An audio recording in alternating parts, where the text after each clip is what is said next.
Hello, and thank you so much for serving on this Sunday, February 18th, 2024. I'm going to walk you through this week's lesson so you know what to expect in the classroom. You can also find the copy of this lesson plan in the Planning Center. It is always uploaded to the files, so you can find it there to take a closer look at it. But this week, we will be doing the Gospel Story Bible lesson number 11, The Lord Appears to Abraham. So when we start, you need to arrive at 9:30 and go to the check-in room where we can do our team huddle and pray together before going to the classroom. When you get to the classroom, you're going to set up the TV. You need to click on the YouTube app, click on the Lindsay channel, and then go to the library and playlists and find Oaks. And then you can get into the music there. You can let the music play as the kids are working in centers, or you can go ahead and find Waymaker and pause it there for when it's worship time. So as the students arrive, they'll be doing centers at tables, and at 10:10, it's time to clean up those centers, put them away, make sure they're fully cleaned up off the floor and back on the white bookcase by the front door, and it's time to move into the worship area. Once they're in there, you're going to do the Waymaker song together with motions and with the lyrics, and then around 10:20, it's time for the classes to split. So if you are teaching 3rd through 5th grade, you will be getting the yellow bag, which I'm going to show you where it's at. It's here every week. It's always going to be back on those hooks. That yellow bag has everything that you need for this week. It has your lesson plans and it has your materials, which this week is going to be different than normal. But I'll explain to that when we get to the activity. But everything you need is in there, and it is labeled for the boys group or the girls group. So once the groups have split, each group is going to do the week 3 part of the memory verse, which this week it is just doing 1 John 4, verse 9, labeling that at the bottom of their memory verse, and then practicing it multiple times. They should hopefully remember the context of this verse. We do a memory verse lesson the first Sunday of every month so that we kind of zoom out and look at the verses around it so they understand the context of the verse and any of the difficult words that are in the verse, which this month is definitely the word manifest.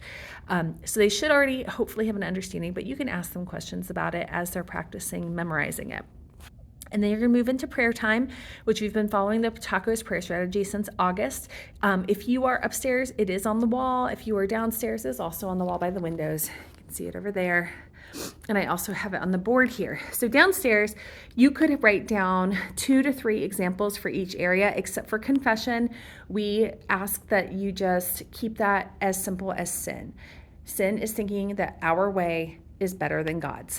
And so that could be a quiet time for them to have just a moment to think about that quietly, to kind of talk with God about that. But that doesn't need to be shared out loud with the class. But the other letters, the thankfulness, adoration, and then the prayer requests for others and self, get 2 to 3 examples, write them on the board if you're downstairs. Upstairs, you won't be writing them, but you'll discuss them. And then end that after doing the prayer together, end that with the Lord's Prayer. So the back part of this lesson moves to here. So we're doing Gospel Story Bible lesson number 11, which is on pages 22 and 23 in your book. It looks like this. If you are in K through 2, teacher's going to read the story to the group. If you're in 3rd through 5th, let the students read it. They can take turns passing. There are 3 copies of the book in each classroom upstairs. So you can have kids share it, 2 or 3 per book, and then they can take turns reading the paragraphs for kids that feel comfortable doing that. And then after that, you're going to look where that story is located in our actual ESV Bibles. And so upstairs and downstairs have the same verse reference. Sometimes I shorten it for downstairs, but I kept it the same for both because I felt it was important. For Genesis 18, 1 through 15. This will be great for helping them find Genesis. Hopefully they'll be very quick since it's the first book, with being able to locate where Genesis is and then finding chapter 18. So if you are downstairs, the teacher will read that out loud to the class while kids follow along. If you are upstairs, the kids will have a chance to read that with a partner or a group of 3 or independently, and then the teacher will read it out loud afterwards to kind of clear up any confusion about maybe any difficult words or if they just are understanding the context. So then we have follow-up questions. There's an introduction here that I pulled from Long Story Short Devotional, and the questions come directly from there. And then also say the memory verse together one more time after going through the questions about our story. Now the craft is going to be different for the 2 groups this week. So downstairs you're doing the Lord Appears to Abraham craft. it is a little confusing because Sarah has not had Isaac yet in our story, but we know that he's coming in about a year. So the craft has him in it already. So just explain to them, like, this is, we know, we trust, we believe in God's promises. So the final craft should look something like this. There are half sheets, enough for everyone, and then every kid can get a sheet that looks like this. They will color Abraham and Isaac and Sarah in the tent and cut those out and glue them onto their half sheet and write, God keeps his promises on front. I'm going to actually display that up on the board so that they have a place to look at it while they are completing their craft. So that is what they are doing downstairs with K through 2. If you are upstairs, you have something different this week. You have some activity choices. I highlighted my favorite 3, and you can choose to do which one of them you would like. So let me flip so you can see. All right, so here's suggestions. You could do all of them. You could choose one and play it for a long time. The Don't Make Me Laugh, Knock Knock, and the Waiting Game. I'm not going to read through those, but you can see them here if you want to pause it and read them more closely. But those are some good choices of activities for upstairs. Downstairs too, if you have extra time, feel free to do these as well with the younger kids. So then we are no longer sending a text to tell you to come downstairs. We are trying to just have a set time, unless if it's like a special circumstance, like this past week we had child dedication, so things went longer.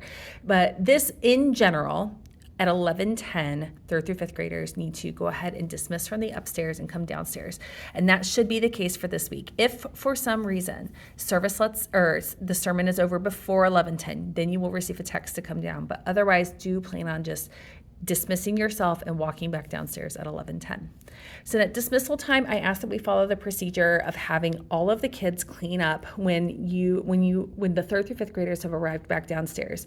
The K through 2 should be cleaning up, and everyone needs to go back over to the worship area and sit together. You can turn the lights off. There is a light projection that has stars, which it's kind of neat to set the scene for the verse about Abraham and his descendants.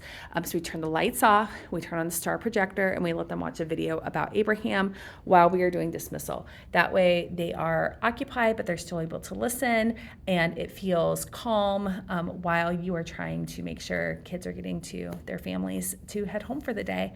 But I thank you guys so much for being here this week. If you have any questions, please feel free to reach out to me anytime, and thank you so much for serving.